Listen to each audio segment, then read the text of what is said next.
friends, welcome back to my channel. Today I have a Rae Dunn inspired DIY that I made for myself.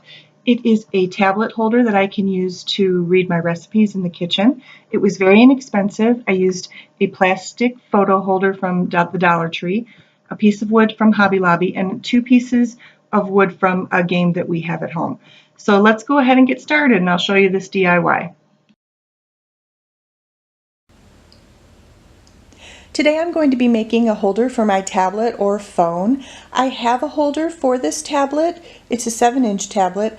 It's just not as sturdy as I would like it to be. So I want to make something that matches my kitchen, that will be nice and that will be sturdy, that I can use to hold my tablet for when I want to read recipes. So let's go ahead and get started. Okay, so what I'm doing is I'm starting with these pieces that are going to be that hold up the tablet, and I'll be using this gloss paint that I got at Walmart. And so this is 6-sided, so I'm going to paint a couple sides, let them dry, and flip it and paint the other sides. And then while I'm letting this dry, I'm going to go ahead and start on my board. Okay, so I'm going to start my coat on my piece of wood, and I just want to show you this has some nice edging on it. This is $2 at Hobby Lobby, so that's a pretty good bargain for, whoops, made a mess already. So I'm just going to take this and I'm going to go ahead and I'm going to paint it, and I'm going to paint the entire thing. And this is a gloss coat, so I can see I'm probably going to need to paint another coat. It's possible I could have primed it first, but I think I'll just do 2 coats. And I think 2 coats should do it. We'll see. So I'm just going to go ahead and I'm going to paint this, and I'm going to paint my holders and let them all dry and chill out a little bit and come back and paint again. And I'll be back with you in a little bit. So as you can see, I have a saying here, Mom's Kitchen, and you can see this is Rae Dunn inspired. And what I've done is I've freehanded this, and then I put pencil on the back. You just mark the whole thing in with pencil, and then I'm going to tape it on here, and I'm going to trace it to leave the pencil mark on the wood, and then I will be filling it in with my marker. So I'm just lining this up to see that I have it straight before I go ahead and transfer my saying. So as I was tracing this, I realized that I actually put too much pencil mark on the back. I filled in the whole square, and I really should have just filled in the pencil mark that's around the letters themselves, because what you're going to see is I ended up having a lot more pencil on the wood, the painted wood, than I wanted. And so that's this is an experiment. This is the first time I'm doing it, trial by error, learn from your mistakes type of thing going on here. So you'll see when I'm done in the next frame that I actually had some extra pencil marks, but I went ahead and I cleaned them up and I did some repainting around the letters with a Q-tip to clean it up some. Okay, so if you can see there, it has traced it, and now I'm going to use my Sharpie, which is this thin style Sharpie, to write on the board.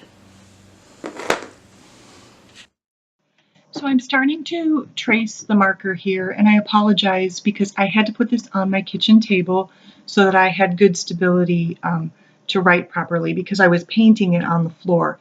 So when I moved it, my camera is not as in focus as I thought it was, so I apologize for that.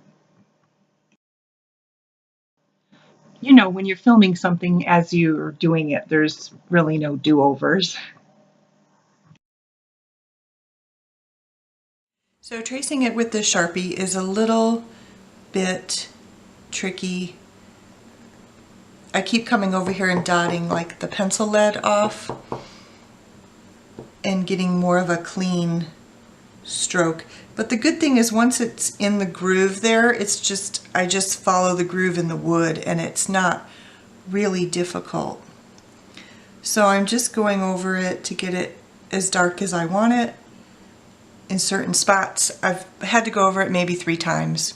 So if you have a Cricut, you can make those, you know, those sticker letters and be much faster with this. I just decided to freehand it. And then I'm going to clean up the pencil marks around it once it dries. Okay, I've cleaned it up some and I decided to hit it with a little more paint along the edges and around the lettering. I used a Q-tip to do that. I am thinking that, yes, if I had a Cricut, it would work much faster. This was a lot more labor intensive to do it freehand like this. I also would probably not use as much pencil around my my saying. I would probably use less pencil. But I have it fixed up and I have it repainted, so I'm just waiting for that right now. And then I will be gluing the back on. Now that that is dry, I'm going to take my frame here and I'm going to glue it on the back of the wood piece. So that'll act as a stand and hold it up like a tablet holder. So I'm using Gorilla Glue today. Alright, so I'm going to take it and I'm going to position it right here, just like that. And this is the top part and this is the bottom, and I just want to make sure that it's straight. And then I'm just going to sit this on top of it there and maybe put this there. Let it set and let it dry. So the next thing I'm doing is I'm gluing these pieces of wood on that will actually hold the tablet up. And I'm just kind of holding those in place. And then I will do the second one after I do the first one.